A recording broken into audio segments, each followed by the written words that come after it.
All right, hello everyone. Welcome to our 10th and final town hall of 2022. I have our guest Dani today, who I'll introduce in a moment. We're excited to have her first designer and last town hall of the year, so it'll be fun. We also have Alex, our director of program management, with us tonight. And before we begin, just a couple of announcements. You have until December 31st to complete your assignments. All the assignments from phase one, we're extending the due date until the end of the year. This week, our last coursework was released. The last graded coursework was released. And again, you have until this 31st to complete that. Next week, we are releasing a project. However, it's ungraded and it's just to keep people engaged and working throughout the break if that's something that is available for you to do, but it's not graded. Tutors will also be available throughout the break. However, due to the holidays, it is a limited schedule, but they are still available to answer your questions. This is our last town hall, and we will reconvene on January 9th with our next town hall. And of course, we'll keep you updated on Slack with all that information. Please don't forget to ask your questions in the chat. And without further ado, I'm going to introduce Dani. Dani Storlie is the Vice President of Product Design at People.ai, which is an AI-powered revenue intelligence platform. Dani has worked over a decade in software design, including Procore Technologies, Sonos, and Deloitte Digital.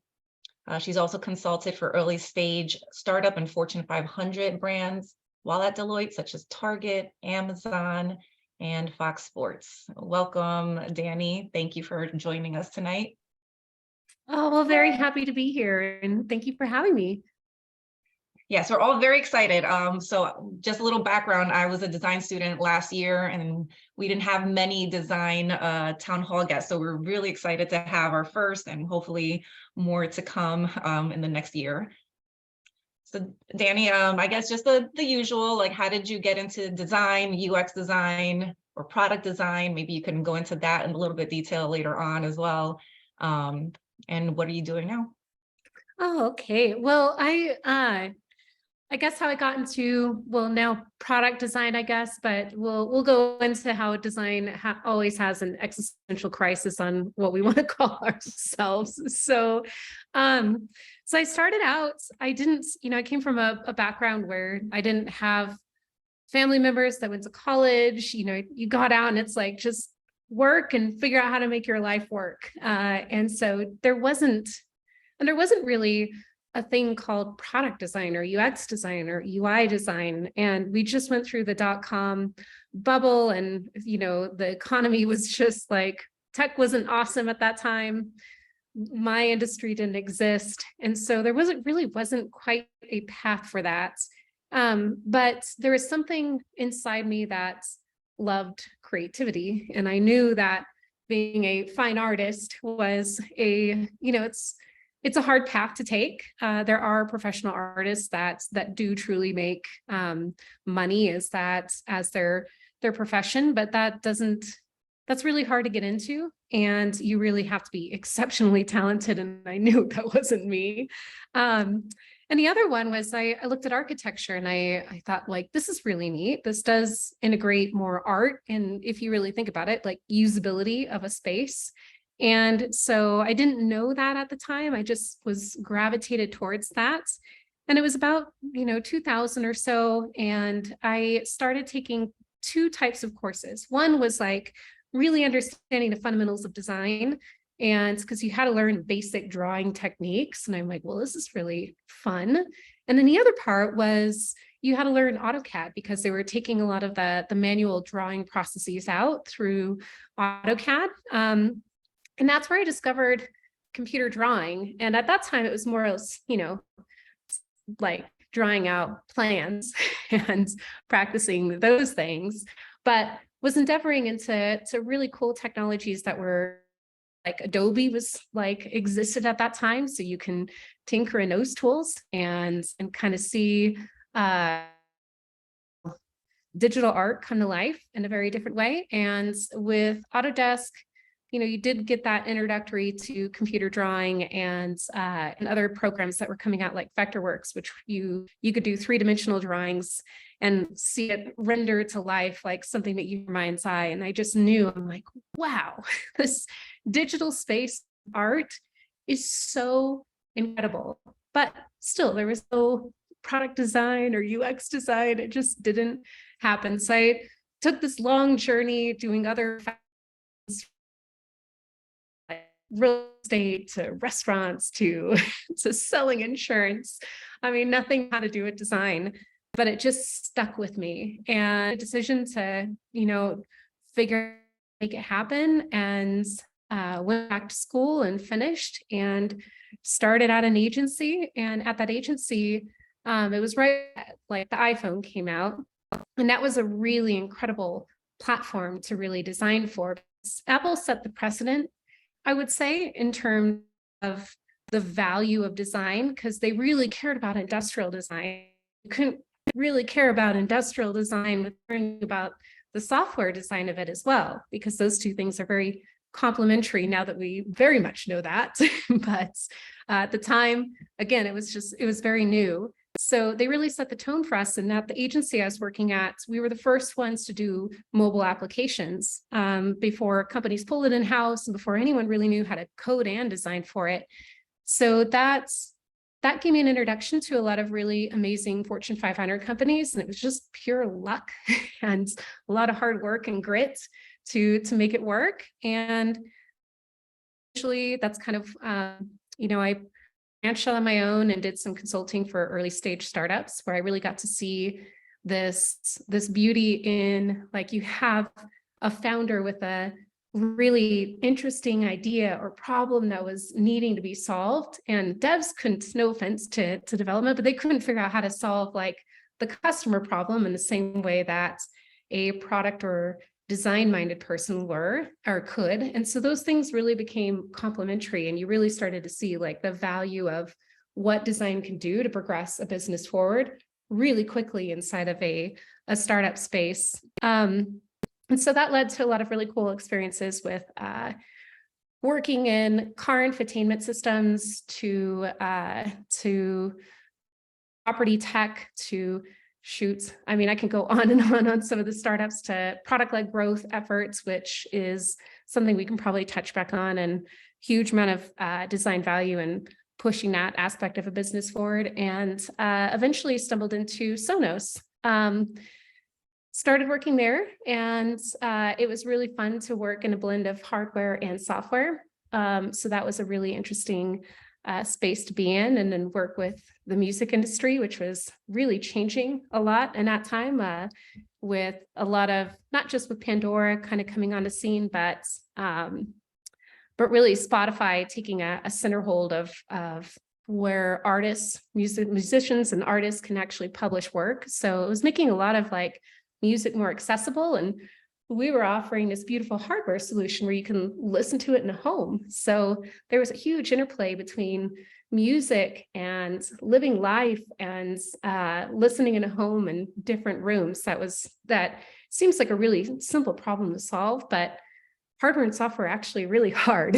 So that was a really great experience. But after spending a lot of time in consumer work, enterprise SaaS was something that you were seeing a lot of designers start to gravitate towards. And what I really loved about working in enterprise SaaS solutions is you're really dealing with business problems, not necessarily like just the customer problems. It was a blend of how you pull those two things together. So that's where my career really started to take off at Procore. And then I decided to go back to taking a company from a small startup to an IPO company and join People.ai, because I loved that gritty journey to get there, and the key role that design plays in that. So that's when I took the role of VP of Design at People.ai. And we're endeavoring on using AI technologies to really append people's business processes and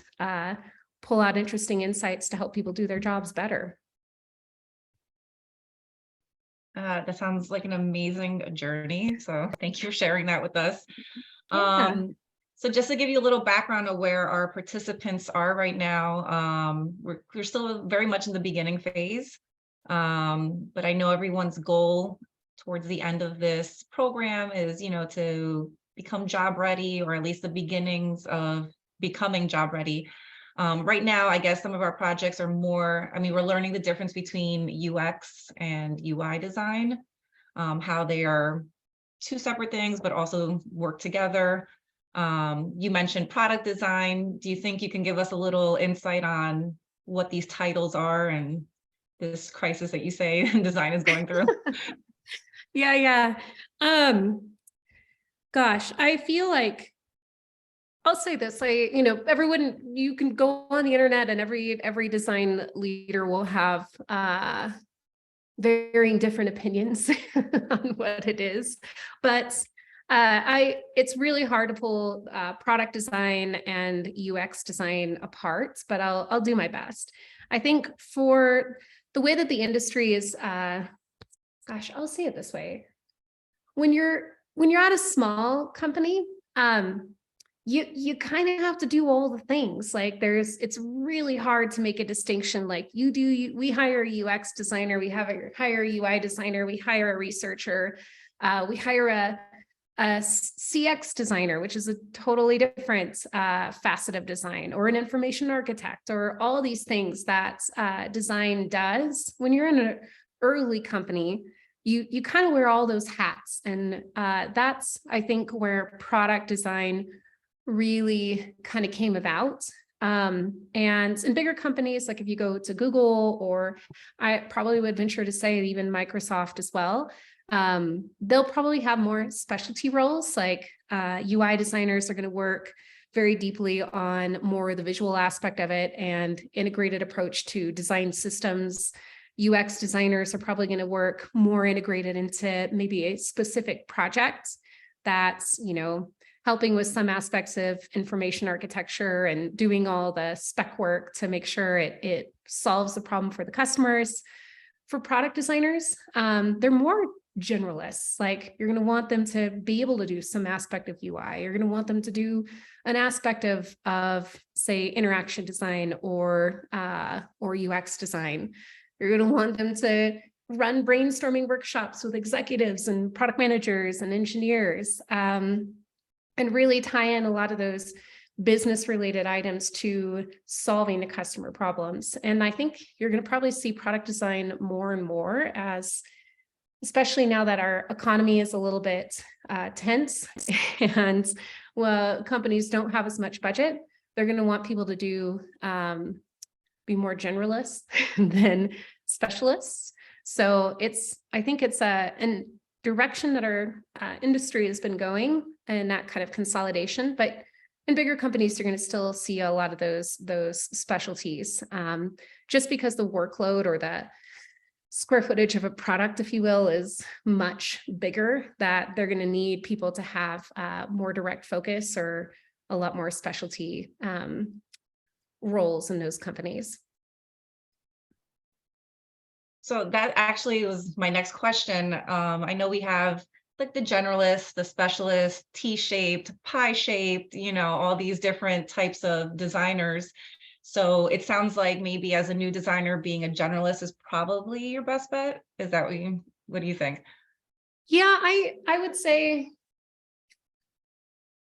it's really good to dip your toe into all of it and find out what actually brings you the most energy and joy. I've seen product designers become content strategists, or like people who are specialized in user research and have a PhD in cognitive sciences, like transition over to becoming a product designer because they like providing the research, but they also like getting their hands in the design aspects of it.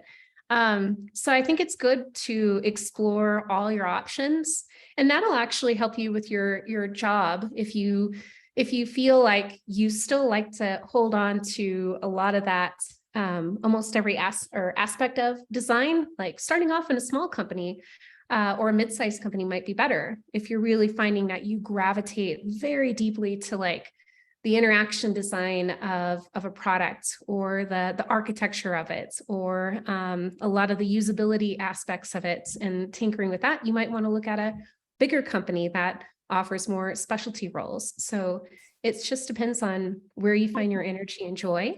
But I do think it's important to do your best to explore all of those, because those who can at least be good enough at each of those things are going to find a lot more success in their career, at least from what I've seen. This is interesting to me. I was wondering, like, for UI UX designers, how much code, if any, I'm in a Zoom meeting. does. Uh-oh, you Sorry about gotta that. mute somebody. I got it. Okay. Yeah, so I was just wondering, is it important to know how to code at all, to do any front end type of coding? And if so, does that help you with prospective jobs? I know sometimes on LinkedIn I see posts for UI UX that also know some front end development. How common is that? Oh, I'm just going to put a personal opinion out there. If Absolutely. someone wants you to code and design at the same time, it's probably not the best bet. They're asking you to stretch really, really, really hard, because I do feel like both code and design are pretty artistic. There's many different ways to solve a problem, and getting to that solution isn't so linear. It just exercises different parts, and that could really stretch you very thin. So I think there's two things to this. There is, if you're curious and you find that, like, doing your design work, you kind of want to dig a little deeper into learning the code, that does not hurt. Like, it gives you a chance to actually talk at the same level of as engineers and collaborate and kind of understand the challenges that they have. And then when they bring up opportunities, like, you kind of understand the inner workings of how a lot of the work that you're doing impacts them, and ways that maybe the technology that they're using can actually enable better design that you may have not thought of. And I've also, I've seen designers become like engineers too. I have a designer right now that we've been talking, and they're potentially wanting to go into the engineering realm, because they're like, I love design, but I really like getting in like the technical details. So it's wherever your energy draws you to and what brings you joy in the work. But I would say if you see jobs that are asking you to do both, that's really stretching a person. So I would avoid those. But don't hold yourself back from tinkering or understanding the engineering side of things. You're going to find in your career, especially as you mature yourself from a junior to, say, even like an executive level, that you're going to have to understand all facets of the business. That's the engineering capabilities and the tech that we use, to product management, the business pool that they have, and leveraging some of the market data to help drive decisions, or working with CS and sales organizations to really understand some of the operational efficiencies that we can, as designers, solve through the product. So that's something I wouldn't hesitate to dip your toes all over tech as you get more involved in it. Yeah, I think I agree with that 100%. I mean, we've all seen those LinkedIn job posts where they want you to do UX, UI, front end, back end, graphics, video, sound, or like whatever else they want to throw in there. And yeah, I tend to stay away from those, but I think it's just great advice to maybe, at least in the beginning, focus on just one aspect of what you want to do. And then later on, if you find yourself interested in something else, then that's a good time to explore that. But yeah, I agree with you. Absolutely. And don't they call them like unicorns? Because to be really good at UX and also be good at coding, it's pretty, like, that's lots of years of work on both ends. So I feel like, like you said, it's nothing wrong with dabbling and understanding, but to actually be good at both, you are a unicorn. Yeah, more power to you. Yeah, They do exist, believe it or not, but yeah. they're a rare bird. So yeah. And it's honestly, it's not, I would say it doesn't, not being a unicorn, quite honestly, doesn't mean that you're going to do any better in your career or not. I think being really good at what you do, if it is code and design, if it is product design, if it is, animation design, UI design, UX design, like just being really good at one of those and what drives you and creates like energy within yourself to do the work. If you're good at that, your career is going to progress. Yeah. So Dani, you've hired people in at work, so I'm going to start digging for some advice here. Portfolios, we've heard. How important for you, at least, is someone having a portfolio, and exactly what should be in the portfolio? Yeah, this is it's so funny because back to design having existential crises on what we want to call ourselves, like product design, UX design. We're going through this motion right now with portfolios and online portfolios in particular. So I think I don't want to debate that because I do feel like when you're a budding designer and coming up, it is good to do your best to put your work out there, because you're not going to have this really large LinkedIn resume to back you in that kind of experience. So you do want to kind of stretch your muscles and as much as you can, putting out some body of work. For online portfolios, I think it's really about two things. I think it's a way to celebrate who you are. And if you're doing a portfolio, you're probably going through that moment of who am I? What is my look and feel that I want to put out in the world? What is my voice? What is my specialty? And honestly, it's a really good practice in and of itself to ask those questions, because it's going to help you in the interview process as well. And as far as showing the work off, the way that I like to look at it is it's like doing math, right? When a teacher says, if you just have a math problem and put the answer, they're like, that's not, we want to see how you got there. That's not necessarily going to tell us that you actually understand the math that you're doing. So I think that's what employers really want to see. They just want to see almost like the math behind the work. So being able to show your process, being able to show that you understand the problem, being able to show that you've done some due diligence in working through that problem, not just showing the answer you got to, but sometimes it takes, sketches, wireframes, research, whatever, looking at data, things like that, I think are really important to add. And I would say, don't just chuck it all out there, just gracefully edit it too, and try to create that story behind it. It could just be hey, here's my wireframes, and this is the thought process behind it, and how I got to these wireframes. That's going to be more important than throwing a lot of things at your portfolio. It's telling a cohesive story about how you came to the answer that you did. I would also say something to think about, and I know it's hard when you're in this early phase of getting into design and getting educated on it, and doing the work, and sometimes doing fake work, not necessarily the real day in, day out work. So that's something that you'll get this when you get in your career. But I think the best designers that you're going to see out there, and the ones who grow in their capability and career, are the ones that can tie the customer problem to how it impacted the business. And that is a level of maturity that when you start seeing that in portfolios, or you start seeing that mindset in designers, is really, really powerful. So as you all work through these things, something to keep in mind. And I might share quick examples. If you're realizing a business has we'll say like enterprise SaaS. We'll use that because they're pretty complex. But you go into like a business or a product that serves the, enterprise, and you find out that they have really high like operational expenses.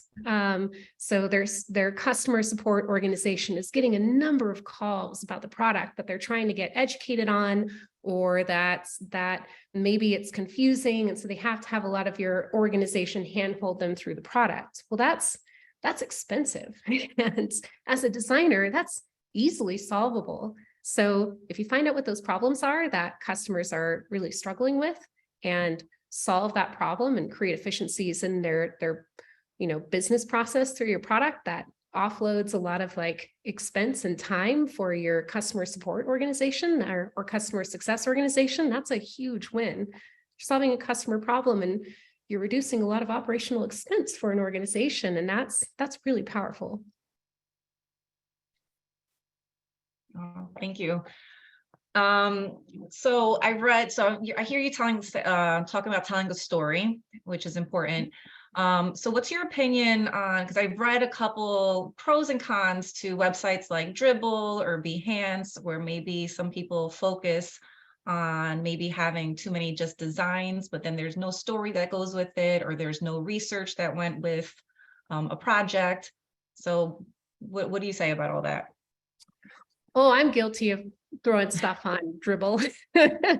I would say, so here's two things. I think Dribbble and Behance are awesome. Like that is like it's a place that has you don't have to worry about anything but putting your work out there and being playful and having fun and unrestrained design.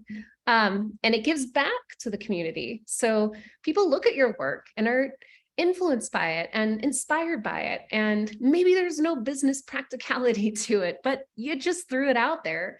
When it comes to I would not rely on that as a portfolio that you send to a professional. That's a playground for designers to put their work out there, put their name out there, inspire each other. But when it comes to your portfolio, you have to have a story.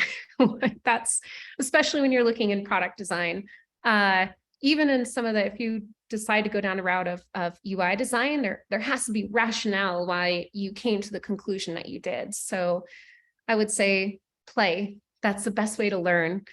Like throw your stuff out there. That's the best way to build community. And throw it out there on Dribbble and Behance or any other like design platforms that make their way into our world. But in a professional setting, when you're interviewing for a job, that's kind of noise in the background compared to being able to tell a cohesive story of solving a problem and how showing the math and getting to that conclusion. Very good. Yes. So I love Dribbble and Behance. I'm constantly going there for inspiration or, color schemes, anything that, can just spark my creativity. So yeah. So interviewing. I have never been on an interview for UX design, so I really can't speak on that, right? So what would be the process, at least with your company? I know it's different with everyone. But I've heard there's sometimes like a live challenge at the moment. Sometimes there's take homes. Sometimes it's here's a problem that we're having. How would you solve this? So many different things. So what is this something that you do? Yeah, this is another hotly debated one just in recent years. I'll tell you what the standard is in the industry, and instead of getting into the debates, but of if they're the right thing to do or not. But typically, you're going to go through the recruiting process. You're going to talk with the recruiter. They're going to vet you out to make sure the manager is probably going to have some criteria in place, like, hey, look for like this skill set. Do they match the values of the company? Do they have the experience or not in these areas? Do they seem like a good culture fit? So they're going to kind of do that 30-minute vet out. maybe have the manager kind of look at some sample work or portfolio or not. If you are more mature inside if you're a, senior designer, staff designer, principal designer, and they kind of recruited you out of the blue versus you going and pursuing them, they're probably not going to expect like that much of a portfolio for the filtering process. If you're really junior, we're probably going to want to take a little bit of a look because that's a higher risk. So that's kind of why it's good to have at least some work out there in a portfolio space. And there's tons of tools, like Webflow is my favorite one right now. If you need to throw up a portfolio and use the templates. When you get in the door and you're going through the interview process, depending on how the organization runs it, but you're probably going to meet someone in engineering, someone in product, and the design team for one of them for portfolio review. Any other, probably a design exercise. Every company runs it differently. Some companies will do it, they'll give a prompt and have you talk through it and whiteboard it with your team within the, couple designers within that hour. The other one, they might give you a prompt, let you sit on it for a few hours, have some space to not have to have people looming over you in Zoom and asking you questions, and then have you present it out. And they probably have a set of canned questions that they'll ask you to kind of throw you off of your game a little bit. But the only thing that they're trying to do is just not necessarily test your end results in any of these things. They're really trying to understand the way that you think and the way that you behave. So are they going to be a good collaborator? Do they have a process of that they're going through to solve the problem? Are they asking the right questions? Because one of the things I think is the best telltale of a good designer is going to be if they asked a lot of really hard questions about that prompt, that they dig in and try to understand the problem.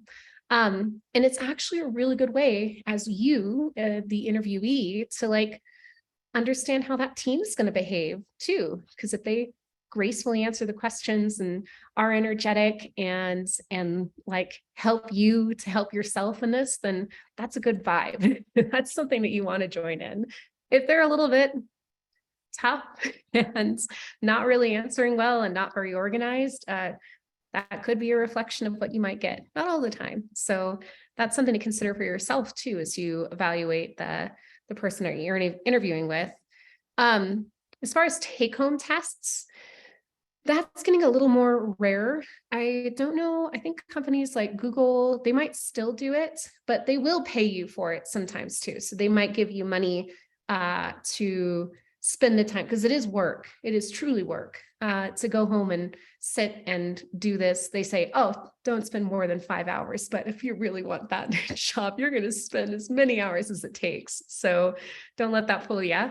But you're not seeing that as much anymore, I think, because of the burden for the interviewee to create that time when they're interviewing at several companies. Imagine having tons of prompts to do that. A pivot that you might experience is that companies are like, you know what, design exercises aren't real to life. You're going to get in real life work, you're going to have a shift in executive priorities, or the macroeconomics is going to change things like they have this year, and the company is going to pivot their efforts into a new investment, and you have to recontextualize yourself. You might deal with technological advancements or limitations because of tech debt, or you might deal with product management finding a new market that they want to go after. And there's a ton of research and thinking that has to go into that as a partner in design. So it's not really giving you that real life experience. So I'm seeing a lot of design leaders actually forego design exercises because they don't really actually think it's going to be indicative of how a designer is going to behave in a business. So they're sticking to more of hey, just show us a portfolio so we kind of get a point of view of you and your thinking. And they're really going to dig in on thoughtful interview questions and partnering you with really thoughtful interviewers that are going to challenge you as a partner and figure out if you're the right fit. So we'll see how it goes in the next year or so, but you're seeing design exercises kind of weave out. I'm not saying they're bad or they're good. I'm just at this juncture, we'll see if they last. So when you mentioned maybe walking through the portfolio or going over the portfolio, can you first maybe very briefly explain what is a case study? And then if we are to go through our portfolio and maybe do we talk about all those case studies that we have there? How does that look like? Is it here's on Zoom call, let me share my portfolio and walk through it? Do I prepare a presentation and make it beautiful and graphics and,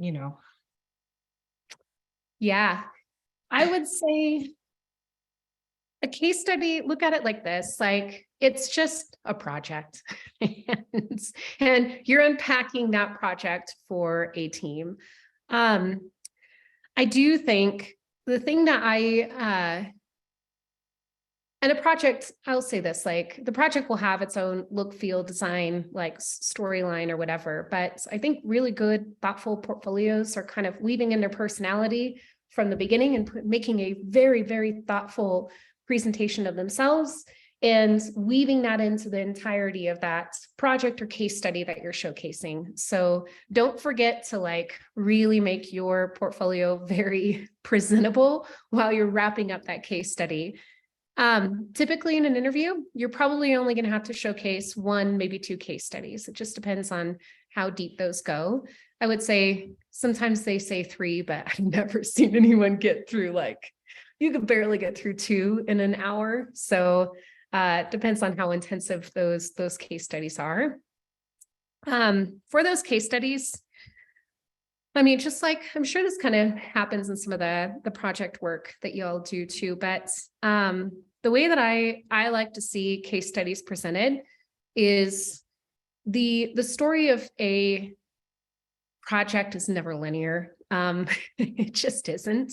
But I think designers who tend to tell that unlinear story and it kind of like, we did research here, but then we went away and we did research here. And then here's this piece and this piece, it doesn't really resonate as well. So what I like to see is people bucket the work that they did. So if it's research and market research or general design like research, like what interactions and interesting things are happening in this industry that I can apply to this problem, or data that they're pulling in, like being able to tell that whole research story, the whole ideation story, the whole partnership story, the whole delivery story, and the whole end result, and managing and mapping that end result to like what it's going to influence next, and what product decisions or project or design decisions you'd make after this is delivered is more helpful than trying to go all over the place.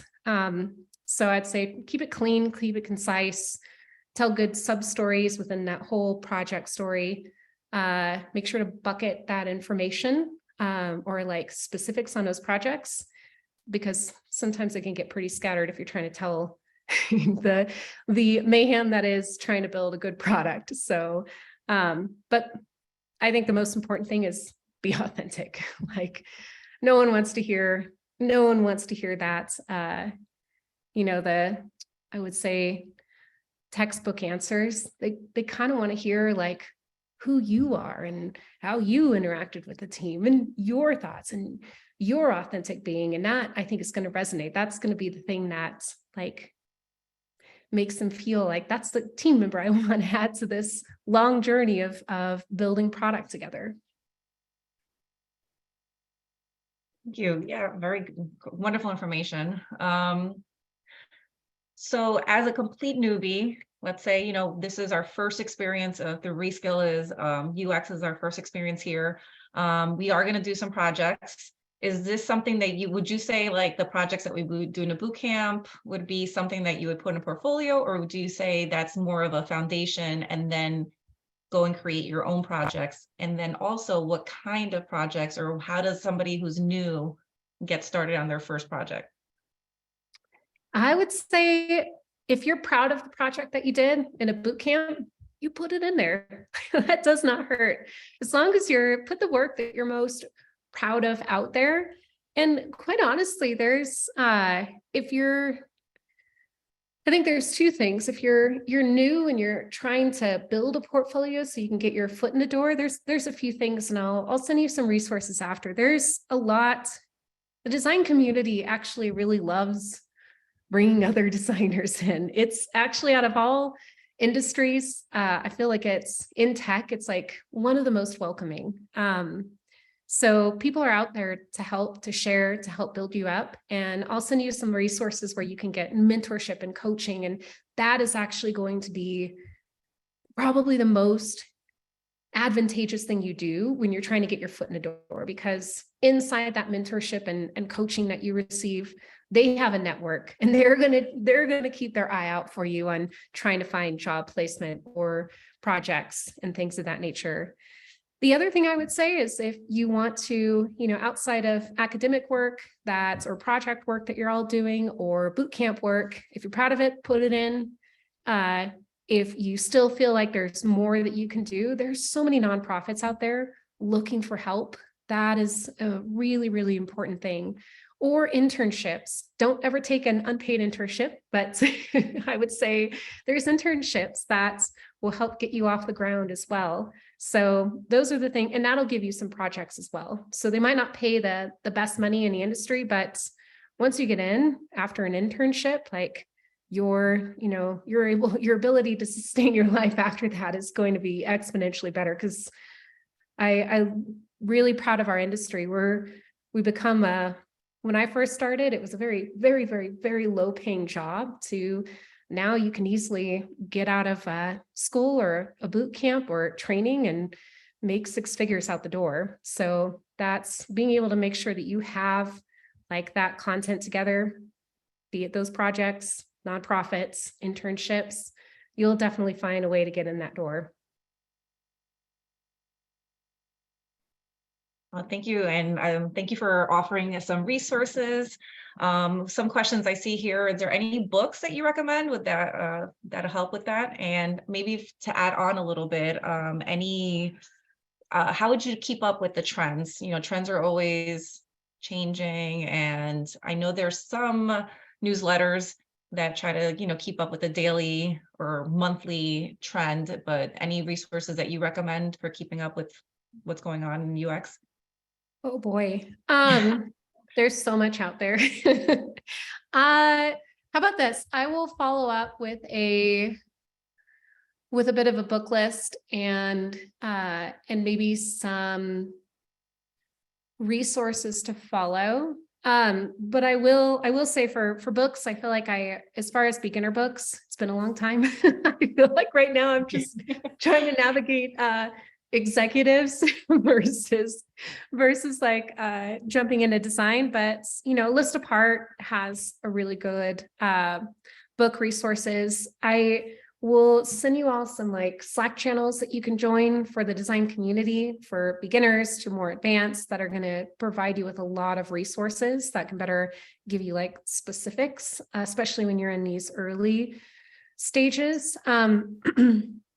I think as far as like what to follow in trends, oh my gosh, like I used to not pay attention to TikTok, but I mean, it's taught me how to cook and clean. It can definitely teach you how to do UX too, in small snippets.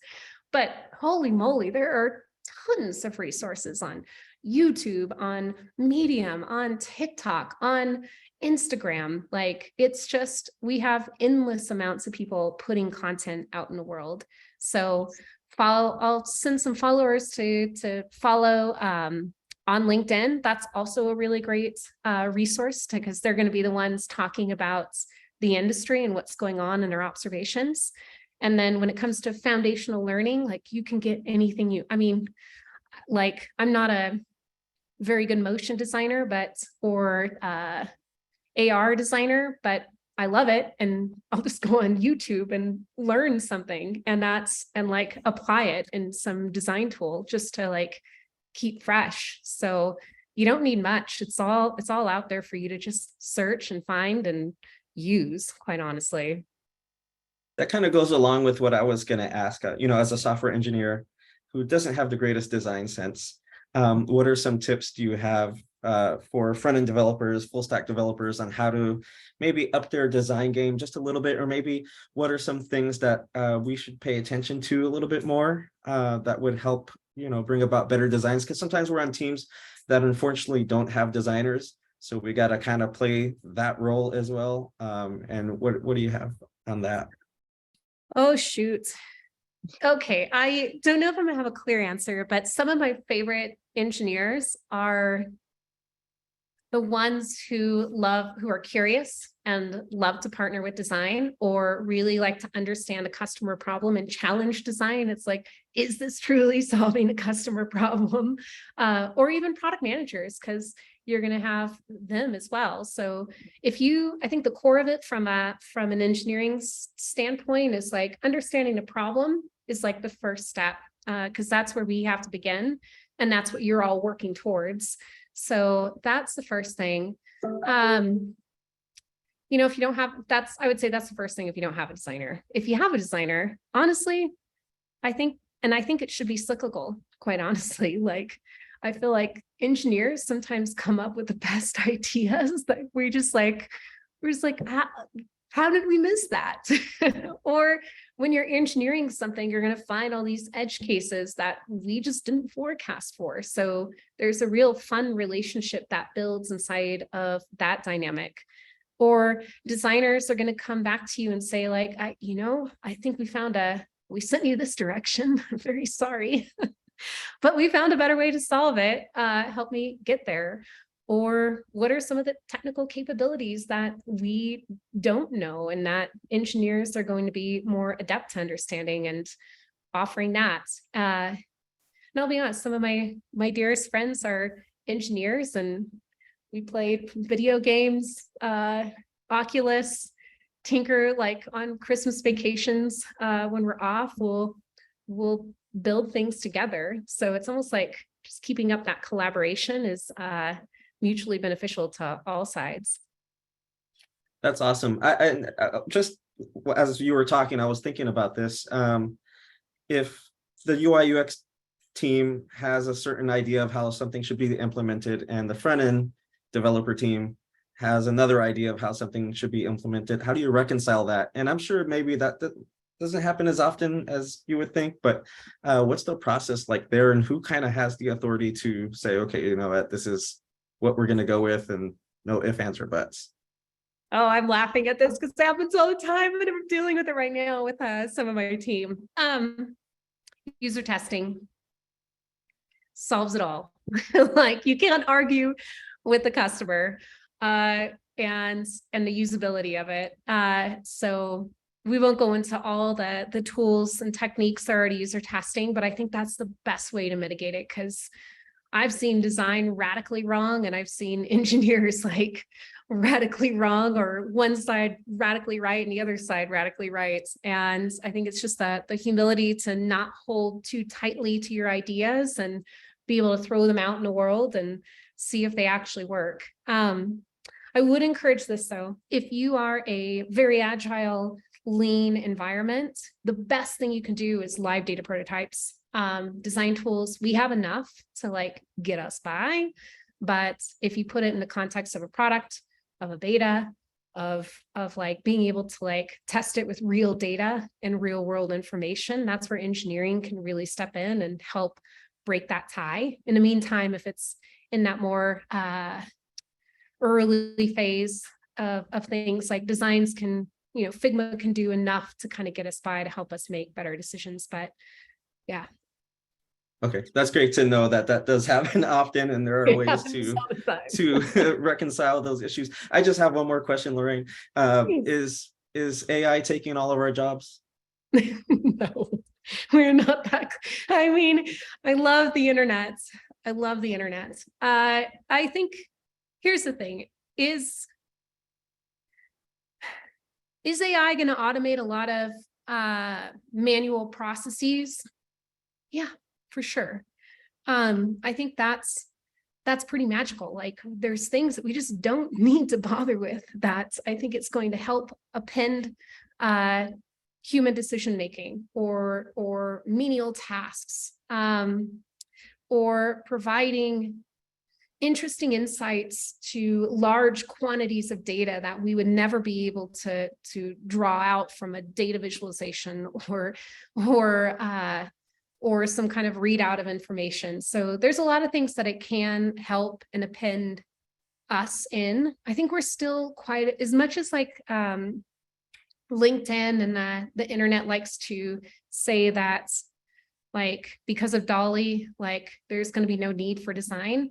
I think that's a very superficial way of looking at it, because where design kicks in is like solving the customer problem. Like how is like a AI solution going to know the intricacies of like the market and the stakeholders and the inefficiencies in your organization and the complexities of code to generate a design that, you know, like that's going to have any meaningful purpose.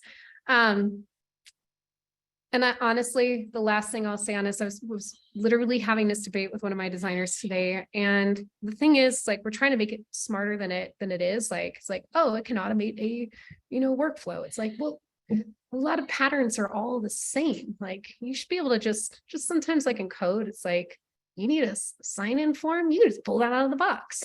You don't need AI to tell you to do that. So there's things that are just tried and true, like conventions that you just reuse. You don't need to reinvent the wheel unless you're really going to radically change the industry. So yeah, and it's great at boilerplate type logic and boilerplate stuff, like you said, stuff that is just so commonplace, we use over and over again. But when you start putting together a huge complex project, that's a whole nother story. But thank you for answering my questions. I'll cap it off with this. One of the things I learned when I was at Sonos is we were really big into Internet of Things and home automation. And here's the biggest learning I took from it. I was on the camp of like, AI is going to take over the world and humans aren't going to have to do anything. Like, you're going to walk into your house, your lights turn on, the perfect music plays, that, everything kind of like, maneuvers around you, like very her-like interactions. Will we get that sophisticated? I'm sure we will over time.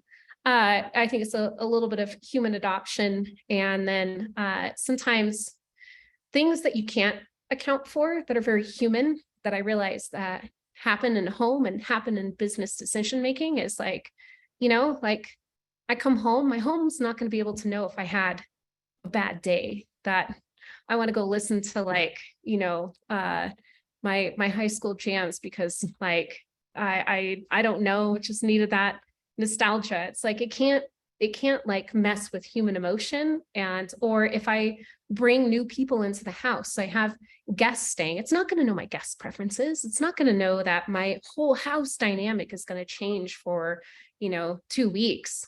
Like, those things are really hard. And people want to and try to be clever, but humans are the most smartest AI there is right now. And it's really interesting to see. It'll be really interesting to see how it appends us and helps us and augments our jobs. But I don't think it's going to take over us in the same facet that we might idealize it to, at least in the next 10 years. Agreed. That, yeah. Right. Dani, thank you so much for answering all our questions and going into the future of AI not taking over our lives. That's great. And thank you again for sharing resources with us.